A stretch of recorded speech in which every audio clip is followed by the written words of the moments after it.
Olá pessoal, tudo bem? Hoje vamos iniciar mais uma aula de farmacologia veterinária. Hoje nós vamos conversar um pouco sobre os principais fármacos que agem no sistema nervoso autônomo. Antes disso, é necessário a gente lembrar de como é composto o nosso sistema nervoso, o nosso sistema nervoso.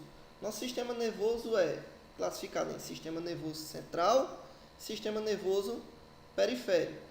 O sistema nervoso periférico ele é classificado em sistema nervoso somático e sistema nervoso autônomo, onde o sistema nervoso somático é aquele sistema nervoso de ações voluntárias, ou seja, eu consigo controlar, o animal consegue controlar essas ações. Já o sistema nervoso autônomo é aquele sistema nervoso onde as ações são involuntárias, ou seja, não é controlado pelo animal. Então, o sistema nervoso autônomo ele é dividido em dois tipos, simpático e parasimpático. Nós vamos ter algumas diferenças entre esses dois sistemas. Vamos ter diferenças anatômicas e diferenças farmacológicas. Quais são as principais diferenças? A principal diferença anatômica é que o sistema nervoso simpático ele é sempre o neurônio pré-ganglionar ele vai ser sempre menor do que o neurônio pré-ganglionar do sistema nervoso parasimpático. E a diferença farmacológica é que o sistema nervoso simpático, o seu principal neurotransmissor é a norepinefrina. E no sistema nervoso parasimpático, o principal neurotransmissor é a acetilcolina. Mas isso, pessoal, é quando a gente está falando do neurônio pós-ganglionar. Quando a gente está falando do neurônio pré-ganglionar, o neurotransmissor sempre vai ser a acetilcolina. Ou seja, como ocorre a neurotransmissão do sistema nervoso simpático? Lembra daquela despolarização e repolarização, estimulando o potencial de ação da membrana, seguindo o impulso elétrico. Quando chega no final do neurônio, tem a estimulação da liberação de vesículas e essas vesículas têm a liberação dos neurotransmissores, que no caso tanto do simpático para o parasimpático, sempre vai ser a acetilcolina quando estamos falando do neurônio pré-ganglionar. Quando a gente está falando do neurônio pós-ganglionar, aí sim, no sistema nervoso simpático, nós vamos ter a norepinefrina. E no sistema nervoso parasimpático, nós vamos ter a acetilcolina. Ou seja, sistema nervoso simpático, acetilcolina, pré-ganglionar e pós-ganglionar, norepinefrina. Já no sistema nervoso parasimpático, tanto pré como pós-ganglionar vai ser a acetilcolina. Então, outra diferença anatômica é a localização de onde saem essas fibras do sistema simpático e parasimpático. O sistema nervoso simpático, a gente diz que ele é tóraco-lombar. Por quê? Porque as suas fibras vão sair da região da medula torácica e da medula lombar. Já o sistema nervoso parasimpático, a gente chama de crânio sacral. Por quê? Porque suas fibras vão sair da medula, já da parte cranial, como da parte sacral. Outra coisa que a gente precisa saber é que esses dois sistemas eles sempre vão buscar o equilíbrio, né? Fisiologicamente eles sempre estão buscando o equilíbrio. O que tem a ação contrária do outro, a não ser em algumas glândulas que um vai estimular a produção e o outro vai estimular a secreção. Ou seja, por exemplo, no pâncreas, o sistema nervoso simpático vai estimular a secreção de enzimas produzidas pelas glândulas pancreáticas. Já o sistema nervoso parasimpático ele vai estimular a liberação de insulina pelas glândulas pancreáticas. Ou seja, eles têm função, nesse caso, que não são funções opostas. Já quando a gente fala em outros órgãos, por exemplo, no olho o sistema nervoso simpático ele é responsável por dilatar a pupila, ou seja, midríase. Já o sistema nervoso parasimpático no olho é responsável por contrair a pupila, ou seja, a miose. Então, em alguns órgãos, eles sempre vão estar produzindo ações opostas. Um vasodilatação, o outro vasoconstricção. No pulmão, o sistema nervoso simpático, vasodilatação. Ou seja, broncodilatação. Já o sistema nervoso parasimpático, broncoconstricção. E aí, a gente vai ter as drogas que vão agir nesses dois sistemas. Quando a gente fala agora, nós vamos ter drogas agonistas e antagonistas, colinérgicas e adrenérgicas. Quando a gente fala agora de drogas agonistas e antagonistas colinérgicas, a gente tem que lembrar do que já foi visto antes. Vocês lembram que a gente viu em farmacodinâmica as drogas que são agonistas e antagonistas, ou seja, se ligam aos receptores e ativam o receptor no caso das agonistas. No caso das antagonistas, elas se ligam aos receptores e não ativam o receptor.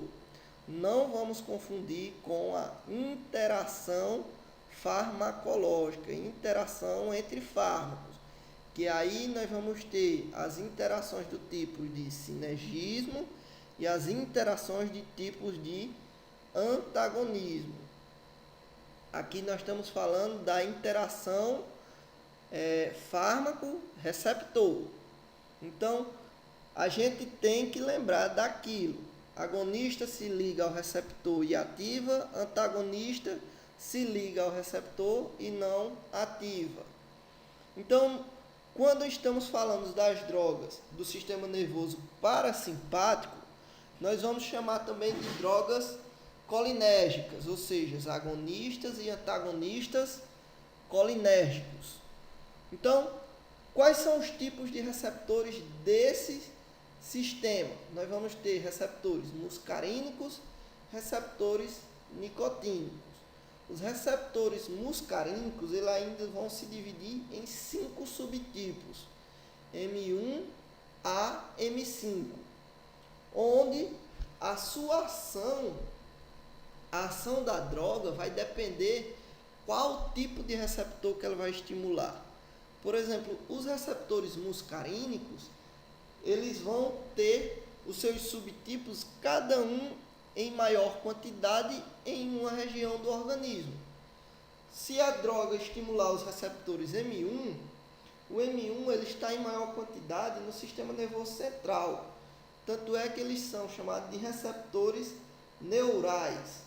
Os receptores muscarínicos neural está mais presente no sistema nervoso central. O M2 ele é muito chamado de receptores muscarínicos cardíacos, ou seja, ele vai estar em maior quantidade na musculatura lisa, principalmente do coração, músculo cardíaco.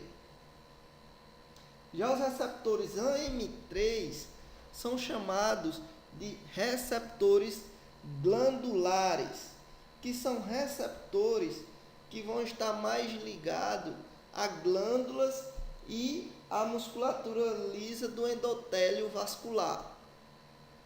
Os receptores M4, eles estão muito relacionados ao tecido pulmonar e também do sistema nervoso central. E os receptores M5 estão muito relacionados com os tecidos do sistema nervoso central. Então, quando a gente fala em agonista e antagonista, como a gente já citou, a gente está falando em quê? Em estimular ou bloquear a ação das células efetoras. Então, falando agora das drogas que são agonistas colinérgicas ou drogas parasimpatomiméticas, parasimpatomimética nós temos, pessoal. Vamos dividir o nome. Mimética quer dizer o quê? Mímica, imitar. Então, imitar o parasimpático. Então, se eu vou imitar o parasimpático, eu vou ser um agonista do sistema parasimpático, ou seja, agonista colinérgico. Eu vou ter dois grandes grupos dentro desse grupo de ação de fármacos. Dentro do grupo dos agonistas colinérgicos, nós vamos ter os agonistas por ação direta e nós vamos ter os agonistas por ação indireta. E aí, tudo isso depende de como esse fármaco vai agir. Se esse fármaco for agir diretamente no receptor ou estimulando a liberação de mais neurotransmissor, nós vamos chamar esses fármacos de ação direta, ou seja, eles estão diretamente agindo através da acetilcolina, ou se ligando diretamente ao receptor, ou estimulando a liberação de mais acetilcolina, ou seja, de mais neurotransmissor. Dentro desse grupo nós vamos ter os alcaloides naturais, que são a muscarina, pilocarpina e a oxtremorina, e vamos ter também os éteres da colina, que são a acetilcolina, metacolina e carbacol. Já os de ação indireta, nós vamos ter que lembrar, pessoal, de como ocorre essa neurotransmissão. Vocês lembram que tem o disparo do potencial de ação e aí depois tem a liberação de vesículas que são os neurotransmissores. Essas vesículas vão liberar os neurotransmissores. No caso aqui a acetilcolina.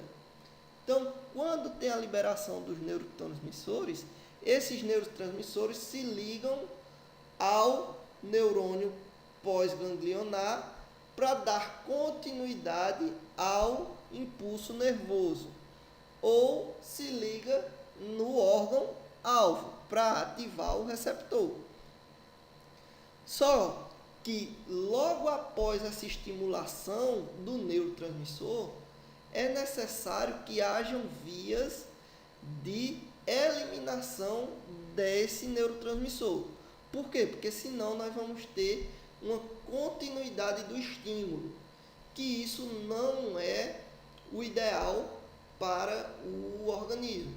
Então, neste caso aqui, nós vamos ter uma enzima chamada acetilcolinesterase, que ela é responsável por destruir ou digerir a acetilcolina que está ligada no neurônio pós-ganglionar e estimulando o disparo de novos potenciais de ação. Se não houver a presença dessa acetilcolinesterase, a estimulação vai ser contínua e nós vamos ter alguns distúrbios decorrentes dessa estimulação excessiva.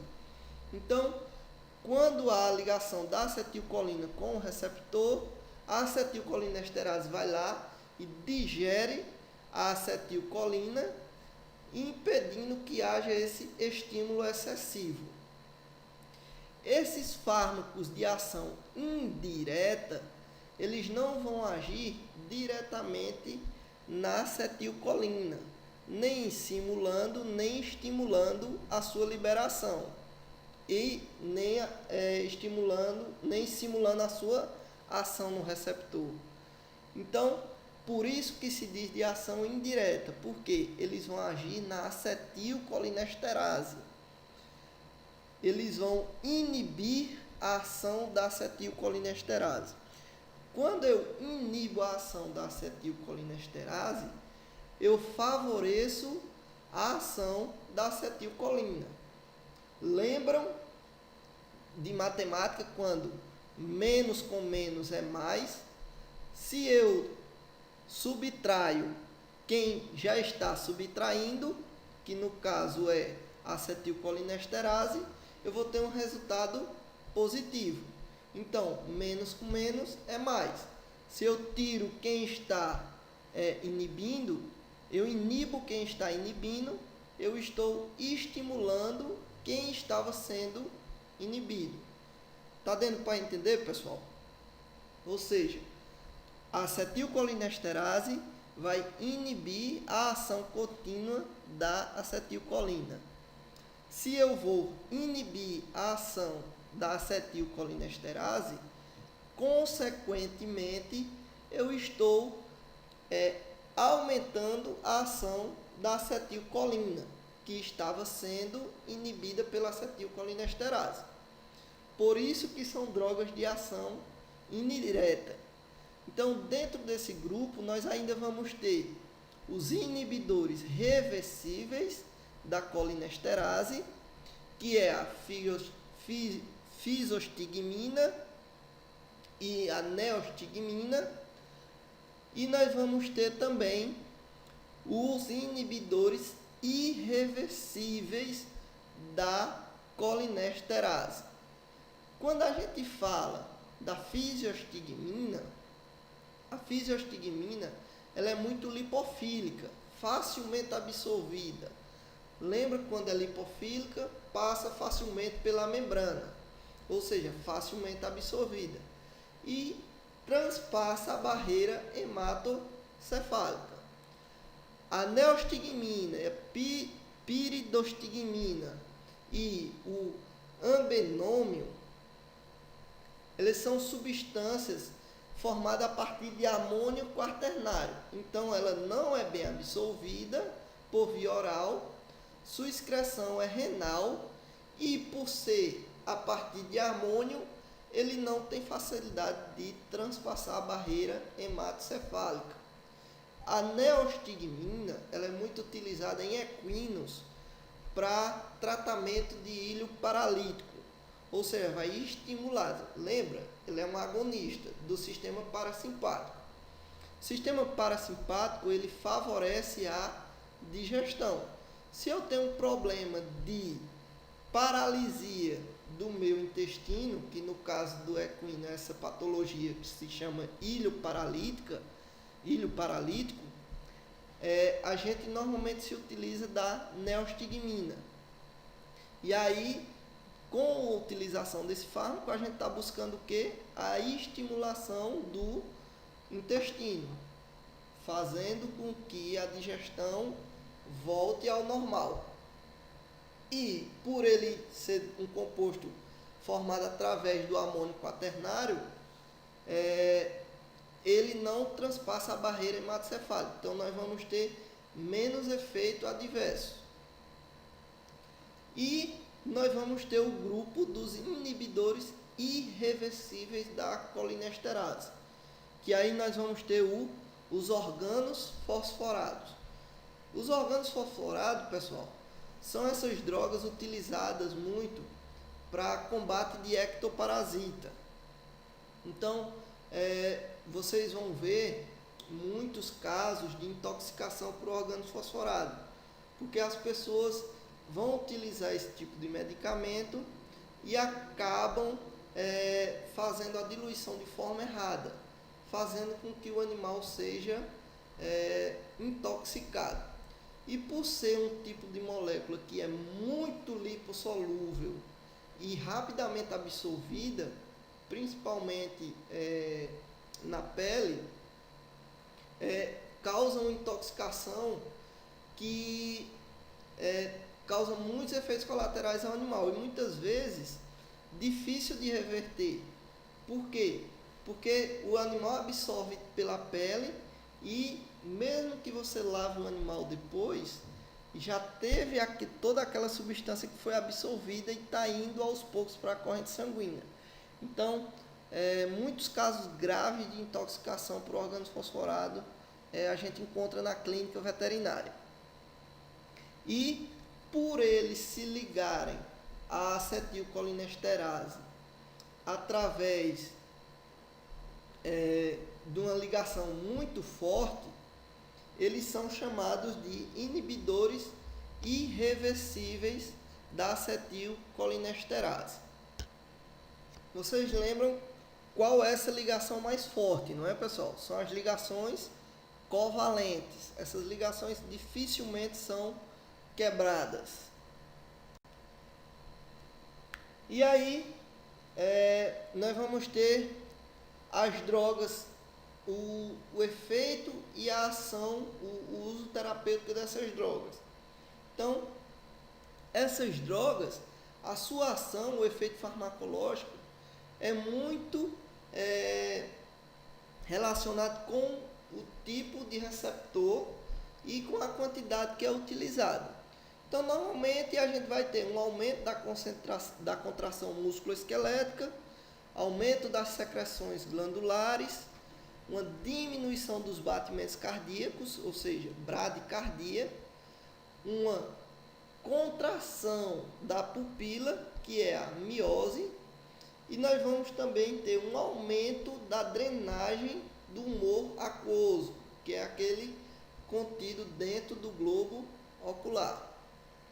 E os usos terapêuticos são antiparasitários, no caso dos orgânulos fosforados, fisiostigmina é utilizado muito nos casos de glaucoma, e o ilho paralítico, e a neostigmina, muito utilizado nos casos de ilho paralítico, como a gente já falou anteriormente, em equinos. As drogas colinérgicas, os efeitos colaterais, estão muito relacionados ao estímulo excessivo desses órgãos efetores, né? dos órgãos que vão estar sendo estimulados. Depender da droga, o que eu estou estimulando, qual o tipo de receptor, e o efeito colateral normalmente é o estímulo excessivo dessas drogas, ou desses órgãos. E o tratamento normalmente se usa os agentes antimuscarínicos, ou seja, os agentes que são antagonistas, os agentes que são antagonistas colinérgicos. Por exemplo, a atropina, que é utilizada no tratamento da intoxicação por orgânulos fosforados. As drogas antagonistas colinérgicas, nós vamos ter as drogas de ocorrência natural, ou seja, são aquelas que a gente encontra na natureza, extraída da natureza, os análogos sintéticos, que são sintetizados pelo homem, e aí as drogas de ocorrência natural nós vamos ter atropina e escopolamina. Escopolamina provavelmente muitas das meninas utilizam aí, né? O Buscopan, que é a associação de dipirona com escopolamina.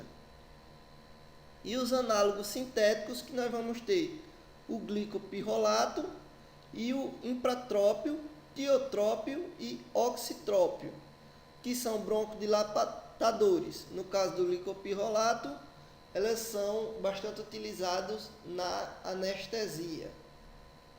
Então, o mecanismo de ação dessas drogas, pessoal, vai ser o contrário do mecanismo de ação das drogas agonistas. Ou seja, elas vão se ligar aos receptores e inativar, não estimular os receptores. Ou seja, pessoal, é só a gente lembrar. Se é um antagonista, o que é que um antagonista faz? Se liga ao receptor e bloqueia a ação desse receptor. Vamos usar o exemplo aqui da intoxicação por organofosforato, que a gente falou que trata com atropina. Então, se eu tenho intoxicação por organofosforato, o que é que está acontecendo no meu organismo? A minha acetilcolinesterase está bloqueada e eu estou tendo um estímulo excessivo dos meus receptores por causa do acúmulo de acetilcolina. Quando eu administro a atropina, a minha atropina vai se ligar aos receptores, impedindo que a acetilcolina se ligue e bloqueando a ação da acetilcolina, ou seja, diminuindo o estímulo excessivo no meu receptor. E assim eu vou tratando o sintoma da minha intoxicação por organofosforato. E aí a gente toma outras medidas também, né, que não cabe agora a gente citar. Mas dentro do artigo que eu mandei para vocês, vocês podem ler e a gente discute um pouco mais na frente. Então, os efeitos farmacológicos normalmente vão ser contrários aos efeitos farmacológicos dos agonistas. Se o agonista causava bradicardia, a gente aqui vai causar taquicardia. Se o parasimpático, os agonistas, eles são estimuladores do intestino, da motilidade intestinal, aqui a gente vai diminuir. Se vai aumentar a secreção, aqui a gente também vai diminuir a secreção de glândulas. E aqui a gente tem a diminuição, ou seja, o relaxamento da musculatura lisa do olho, ou seja, a midríase. A gente utiliza muito o colírio de atropina para auxiliar no exame ocular, ou seja, causar midríase. Provavelmente algum de vocês também já deve ter feito esse tipo de exame. Fica com a pupila dilatada e às vezes fica sem enxergar nada mediante a luz. E aí a gente tem uma tabela que mostra como se divide o grupo dos fármacos que agem no sistema parasimpático. A gente vai ter as drogas agonistas colinérgicas e as drogas antagonistas colinérgicas. Dentro das drogas agonistas colinérgicas, elas vão se dividir em ação direta e indireta. As de ação direta, nós temos os fármacos que são naturais e sintéticos ou os éteres da colina. E nas de ação indireta, que são as drogas anticolinesterásicas, porque anticolinesterásica não confunda com anticolinérgica. Anticolinérgicas são as antagonistas. Anticolinesterásicas, porque elas vão inibir a acetilcolina. Então elas são de ação indiretas, mas são agonistas. Por quê? Porque favorece a ação da acetilcolina. Nós vamos ter os inibidores reversíveis e os inibidores irreversíveis. Já nas drogas que são anticolinérgicas, ou seja, antagonísticas colinérgicas, nós vamos ter os antimuscarínicos de ocorrência natural e os análogos sintéticos dos antimuscarínicos. Então, nós passamos agora para as drogas agonistas e antagonistas do sistema simpático, ou seja, agonistas e antagonistas adrenérgicos. Então, dentro do grupo dessas drogas, agora nós vamos ver agora as drogas agonistas. A gente vai ter drogas simpatomiméticas ou drogas agonistas adrenérgicas, ou seja, simpatomiméticas estão mimetizando o sistema simpático, não é? Vamos associar as palavras. Então, esse grupo de fármacos ele pode ter de ação direta e de ação indireta.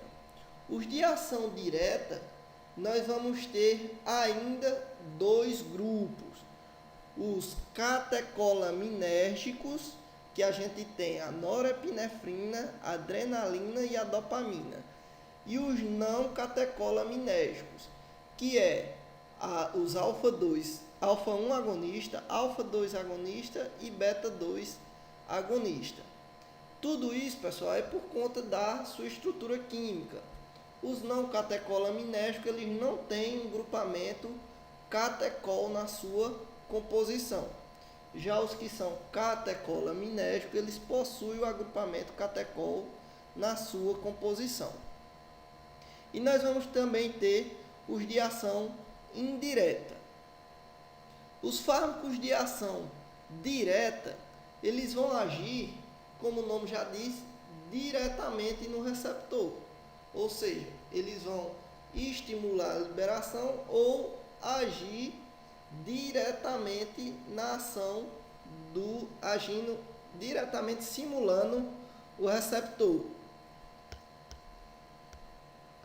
E os de ação indireta, assim como a gente tem no sistema parasimpático, nas drogas colinérgicas, são aqueles que vão inibir a recaptação, ou seja, desses neurotransmissores. Então, os principais fármacos desses grupos que nós temos são de ação direta, que são catecolaminérgicos. Nós temos a norepinefrina, a adrenalina e a dopamina. Já os não catecolaminérgicos, também de ação direta, nós temos alfa-1 agonista, fenilefrina e tetoxamina, alfa-2 agonistas, xilazina, detomidina, dexmedetomidina e dexdetomidina. Beta-2 agonista, nós temos salbutamol, terbutamina e clenbuterol. Já os de ação indireta, nós vamos ter a afetamina e a efedrina, que aí também tem a cocaína. Então, pessoal, os efeitos farmacológicos, como a gente viu no sistema parasimpático, também no sistema simpático, decorrente de que, se eu estou estimulando o sistema simpático, neste caso que são drogas agonistas, então meus efeitos farmacológicos vão ser a partir da estimulação do meu sistema nervoso simpático e dependendo também do meu receptor específico que eu estou utilizando. Lembrando que já no sistema simpático, os meus receptores não são mais receptores muscarínicos e nicotínicos. Agora nós temos o que? Receptores adrenérgicos, viu? Então, quais são os principais efeitos farmacológicos? Aumento da frequência cardíaca, aumento da pressão arterial, vasoconstricção, aumento da concentração de glicose sérica. Então, pessoal, vocês podem perceber que tudo isso acontece quando a gente usa aquele nome, mecanismo de fuga ou de luta.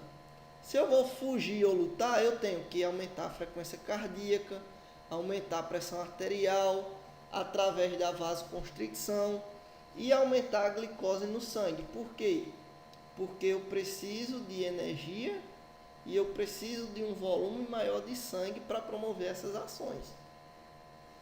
E os usos terapêuticos desse fármaco eu posso utilizar nas arritmias, nas hipotensões e nas insuficiências cardíacas congestivas. Já as drogas que são antagonistas adrenérgicos, nós vamos ter os antagonistas alfa-adrenérgicos, ou seja, alfa-1 e alfa-2, e os antagonistas beta-adrenérgicos, beta-1 e beta-2. Como o nome já diz, eles são antagonistas. Qual é o mecanismo de ação desses fármacos? Eles vão se ligar ao receptor e não vão promover a ação do receptor, ou seja, se liga e inativa o receptor. Então, nós temos como antagonista alfa-adrenérgico, alfa-1 adrenérgico, prazosina e tazoluzina, e alfa-2, ioibina e o antipamenzol. A ioibina ela é bastante utilizada como reversor dos alfas-2 agonistas, tanto xilazina quanto detomidina, que é muito utilizado em equinos, né? E também nós temos os antagonistas beta-adrenérgicos, propanolol e metapropanolol são os mais utilizados, né? O propanolol é bastante utilizado na cardiomiopatia hipertrófica e o metapropanolol e o atenolol são mais seletivos de beta-1, ou seja, eles são mais cardioseletivos, que os receptores beta-1 adrenérgicos eles estão mais concentrados no tecido cardíaco. E aí, pessoal, para concluir, nós temos, da mesma forma que nós fizemos aquele organogramazinho nos parasimpáticos, nós temos para o simpático, né? Ou as drogas adrenérgicas, que a gente vai ter. As drogas agonistas adrenérgicas são aquelas que vão se dividir em ação direta e indireta. Ação direta vão agir diretamente no receptor adrenérgico. E as de ação indireta são aquelas que vão bloquear a sua recaptação do neurotransmissor, favorecendo o acúmulo do neurotransmissor, que nesse caso do sistema simpático, que é a norepinefrina. As de ação direta vão se dividir em não catecolaminérgicos e catecolaminérgicos. Os não catecolaminérgicos vão ter os naturais e sintéticos e os heteroxidacolina, e os catecolaminérgicos, alfa-1 e alfa-2 adrenérgicos, beta-adrenérgicos. E já quando a gente vem para os antagonistas, nós vamos ter antagonistas alfa-1 e alfa-2 adrenérgicos e antagonistas beta-adrenérgicos. Então, pessoal, por hoje a gente conclui com a nossa aula. Uma brincadeirinha só para vocês poderem mentalizarem o que é midríase e miose, né? A cocaína, ela age mais no sistema simpático, estimulando o sistema simpático. Então ela vai causar midríase. Já a maconha, ela age favorecendo o sistema parasimpático. Então ela vai provocar miose, né? E aí ao pessoal que vive na choradeira também, né? Boa semana e até o próximo encontro.